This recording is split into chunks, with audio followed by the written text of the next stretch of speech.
Hi hello ಎಲ್ಲರಿಗೂ ನಮಸ್ಕಾರ and welcome to Indian recipes YouTube channel. ಇವತ್ತಿನ ವಿಡಿಯೋದಲ್ಲಿ ತುಂಬಾನೇ ಸಿಂಪಲ್ ಆಗಿ ಹಾಗೆ ತುಂಬಾನೇ ರುಚಿಯಾಗಿ ಬೀನ್ಸ್ ಪಲ್ಯವನ್ನ ಹೇಗೆ ಮಾಡೋದು ಅಂತ ನೋಡೋಣ.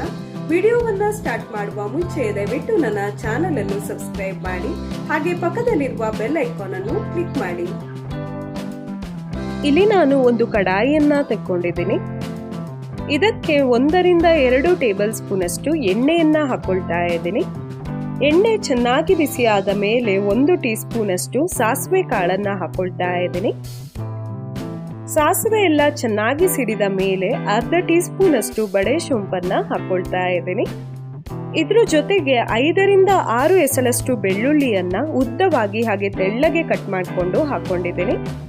ಈಗ ಇದನ್ನ ಚೆನ್ನಾಗಿ ಫ್ರೈ ಮಾಡ್ಕೊಳ್ತಾ ಇದ್ದೀನಿ.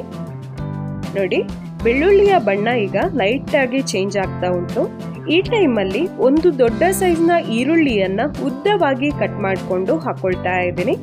ಹಾಗೆ 2 ಹಸಿಮೆಣಸಿನಕಾಯಿಯನ್ನ ಕೂಡ ಉದ್ದವಾಗಿ ಕಟ್ ಮಾಡಿಕೊಂಡು ಸೇರಿಸ್ಕೊಂಡಿದ್ದೀನಿ.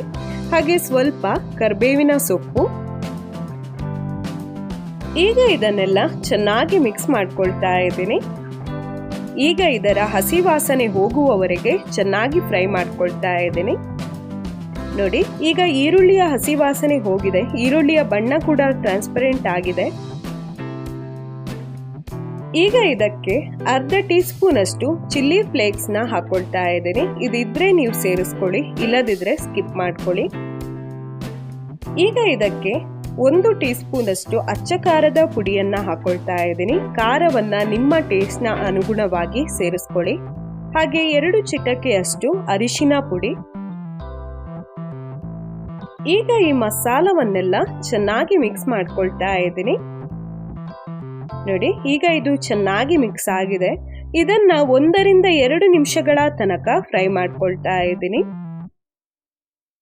ನೋಡಿ, ಈಗ 2 ನಿಮಿಷಗಳಾಗಿದೆ. ಈಗ ಇದಕ್ಕೆ ಇಲ್ಲಿ ನಾನು 250 ಗ್ರಾಮ್ ಅಂದ್ರೆ 1/4 kg ಬೀನ್ಸ್ ಅನ್ನ ಹೀಗೆ ಕ್ರಾಸ್ ಆಗಿ ತೆಳ್ಳಗೆ ಕಟ್ ಮಾಡ್ಕೊಂಡಿದ್ದೀನಿ. ಇದನ್ನ ಈ ಮಸಾಲದ ಜೊತೆ ಹಾಕೊಳ್ತಾ ಇದ್ದೀನಿ.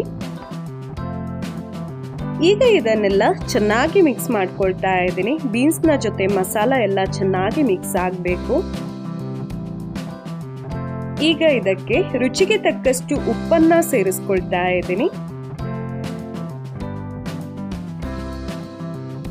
ಈಗ ಇದನ್ನೆಲ್ಲ ಚೆನ್ನಾಗಿ ಮಿಕ್ಸ್ ಮಾಡಿಕೊಂಡು 5 ರಿಂದ 6 ನಿಮಿಷಗಳ ತನಕ ಬೀನ್ಸ್ ಅನ್ನ ಬೇಯಿಸ್ಕೊಳ್ತಾ ಇದ್ದೀನಿ. ಇಲ್ಲಿ ಬೀನ್ಸು 90% ನ ತನಕ ಬೆಂದ್ರೆ ಸಾಕು. ಜಾಸ್ತಿ ಬೆಂದ್ರೆ ಕೂಡ ಚೆನ್ನಾಗಿರೋದಿಲ್ಲ. ಸ್ವಲ್ಪ ಹಸಿಯಾಗಿದ್ರೆ ತುಂಬಾನೇ ರುಚಿಯಾಗಿ ಆಗ್ತದೆ.